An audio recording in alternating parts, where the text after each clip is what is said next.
Si tu veux des grosses épaules, t'as cliqué sur la bonne vidéo. Immersion dans ma séance, vous allez voir, on va charbonner, je vous donne tous mes conseils. C'est parti, let's go. Le calme avant la tempête. D'abord bien s'échauffer la coiffe des rotateurs pour une meilleure stabilité d'épaule et éviter les tendinites. Donc faites, on va dire 2 séries entre 10 et 15 répétitions chaque bras. Fixez le coude, rotation externe et là vous serez échauffé pour enchaîner après sur du lourd.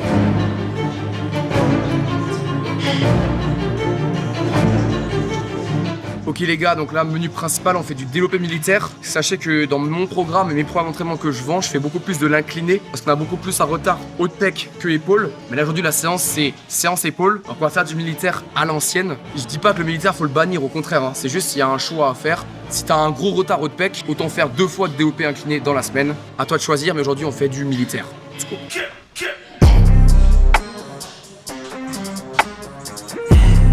Ok les gars, deuxième série d'échauffement.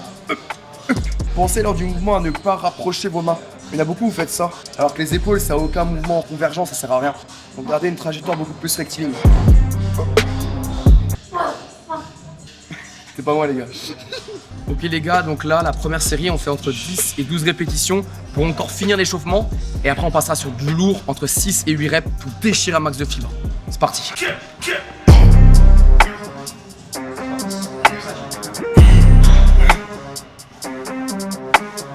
Ok les gars, c'est un exo que je fais pas souvent, donc là vous avez vu que je fais beaucoup plus que 10-12 reps. Donc si ça vous arrive, c'est pas grave. Juste la semaine suivante, vous réajustez votre poids. Le but c'est que la fourchette de reps que vous fixez, vous soyez en difficulté. Là au bout de 10 reps, j'étais easy, donc je suis allé jusqu'à 15 il me semble. Mais du coup j'ajusterai mon poids si je refais le développé militaire la prochaine fois.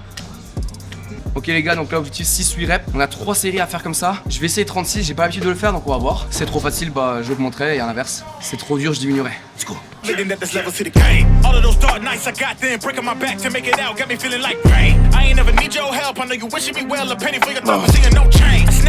les gars, la condition est déjà présente. Je vais tester 40 juste par curiosité. Voir si c'est vraiment trop pour moi ou pas. Comme dit, si vous connaissez vos charges, ne faites pas comme ça des expérimentations. Là c'est pour la vidéo et pour moi, pour savoir un petit peu. Sinon je serais resté à 36 sur les 3 séries.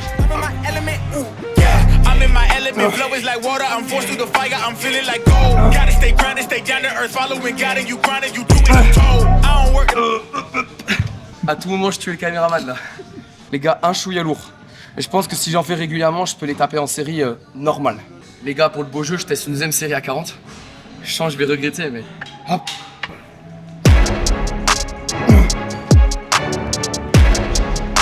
Et les gars, pour la dernière série, ce que je vais faire, c'est que je vais travailler en tempo, 3 secondes descente et 1 seconde montée, histoire de déchirer un maximum les fibres de l'épaule. Et vous verrez que même si vous travaillez lourd, des fois vous n'avez pas beaucoup de sensations. Bah là, ça rajoute des sensations de fou. Ça fait plaisir. Évidemment, baissez votre charge pour cet exo, sinon vous n'allez pas en faire beaucoup. On se fixe entre 8 et 12 répétitions. C'est parti.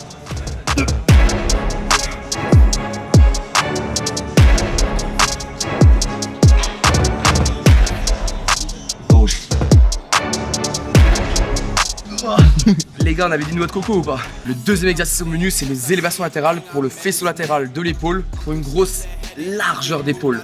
Donc ce qu'on va faire, c'est qu'on va travailler en dégressive, faire des séries longues sur cet exercice. Et je vous donne vite fait, en pêle-mêle, mes conseils. Pense bien à monter tes coudes. Ok, en premier, imagine que tu lances les haltères, donc tu baisses tes épaules et tu lances les haltères sur les côtés pour éviter d'engager les trapèzes. Et en gros, ça suffit pour bien les réaliser. C'est parti. Steps ahead at every move, now that's a check. Yes, they wanna know my secret, it's because I never slept. Ok les gars, entre 12 et 15 reps sur chacune des 2 séries. Donc ça te fait en tout 12 plus 12, 24, environ 25 reps en tout dans la série. On attaque la dernière série, pareil comme d'hab, on commence à bien congestionner au lieu des épaules, ça commence à faire plaisir, mais c'est parti. Les gars, même quand ça devient dur, restez bien pointés de sortie, fiers. Et on envoie. C'est trop dur l'amplitude complète, vous faites des moins grandes amplitudes, vous grattez des reps.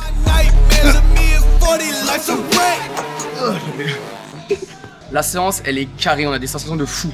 Par contre, on a oublié un truc. On a travaillé l'avant d'épaule, le faisceau latéral, mais on a oublié l'un des plus importants, l'arrière d'épaule. Donc là, on va l'arracher avec un biceps, c'est-à-dire qu'on enchaîne 2 exercices sans temps de repos. On va faire du face pull, enchaîné avec de l'oiseau aux haltères. 4 séries, entre 10 et 15 répétitions, toujours des séries assez longues sur les épaules, et on va le déchirer pour éviter d'avoir les épaules qui tendent vers l'avant et avoir une épaule harmonieuse.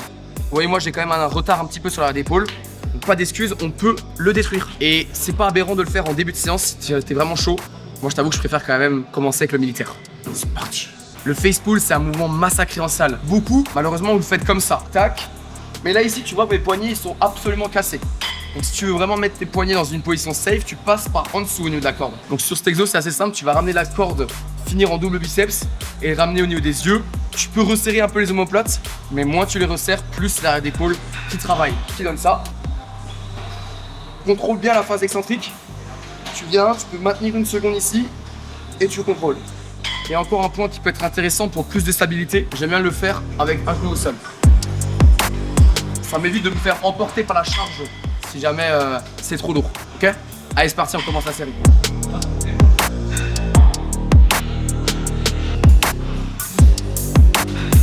Ok les gars, on enchaîne 100 temps de repos avec l'oiseau.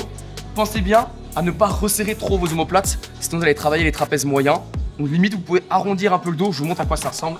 Donc là, vous voyez que limite, j'ai les épaules qui tombent un peu vers l'avant. Évitez d'avoir ça. Nous, on veut pas que les omoplates, elles se resserrent. Donc, tac, et vous venez monter vos coudes. Contrôlez bien votre descente et repartez une fois que vous êtes ici. Ça sert à rien d'attendre là. Ici, il n'y a plus aucune tension. Donc ça donne ça.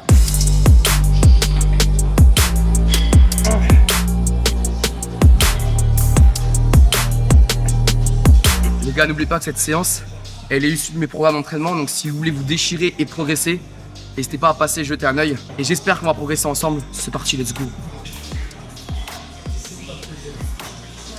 Oh. La séance épaule, elle touche à sa fin. On finit sur un dernier exercice. On va de nouveau cibler le faisceau latéral. Pourquoi? Je vais vous expliquer. Déjà, c'est un faisceau qui est super important si tu veux une grosse largeur d'épaule. En plus, moi, j'ai des clavicules assez courtes. Et si je veux de la largeur, il faut que je bosse ce faisceau latéral comme jamais. On va donc le booster à la poulie. Et pourquoi le même exo qu'avant, mais sauf à la poulie? Parce que la tension elle est complémentaire. Là, à la poulie, lorsque je suis comme ça, j'ai une tension qui est maximale sur l'épaule. Ok? Alors qu'aux haltères, on l'avait vu avant, quand je suis comme ça, j'ai zéro tension. Donc au final, c'est un peu complémentaire. Ça permet de bosser vraiment le faisceau latéral de toutes les façons possibles. Et donc d'essayer de le faire grossir. Pareil qu'avant, tu cherches à monter tes coudes. En plus, c'est un peu traître avec la poignée parce que tu as vraiment envie de faire ça en fait. De monter comme ça. Pense quand même à monter tes coudes. On va faire 3 séries entre 12 et 15 répétitions. Toujours sur des séries un peu plus longues. Oh. Dernier petit conseil de la vidéo que j'ai pas encore donné. Vous voyez là, quand je contracte mon faisceau latéral, il se dirige quand même plutôt en diagonale. Donc faites pas vos séries avec votre bras en arrière, ok? Limite votre bras, il est un petit peu orienté vers l'avant, légèrement, ok? Donc on passe de, il y en a beaucoup qui font ça. Ça, vous avez limite le bras en arrière de votre corps à un bras qui est légèrement en avant. Évidemment, faites pas du frontal, hein, c'est pas le but. Une autre question qu'on va me poser, c'est pourquoi est-ce que j'isole pas l'avant d'épaule et que je fais pas des élévations frontales? Très souvent, vous avez un retard sur le haut de pec et une avance sur l'avant d'épaule, ce qui est mon cas. Donc je l'isole pas. À la limite, vous pouvez faire du militaire du coup, va axer quand même sur l'avant d'épaule. Mais pour moi, les élévations frontales, elles collent pas à tout le monde. Du coup, c'est pour ça que je le fais pas et que je le vous conseille. C'est comme ça que s'achève ma séance épaule. Et n'hésitez pas à la reproduire, on va vous mettre le récap en fin de vidéo. Et puis voilà, sachez que c'est issu de mes programmes. Donc si la séance, tu l'as kiffé et que tu l'essayes et que tu kiffes, n'hésite pas à prendre l'ensemble des programmes. Je te souhaite le meilleur, continue de progresser. C'est parti, let's go. En fait, petite tradition de la vidéo, j'ai oublié de débâcher. Donc on va quand même le faire. Petit débat dans MyProt. N'hésite pas à utiliser mon code Flequinho si tu veux me soutenir.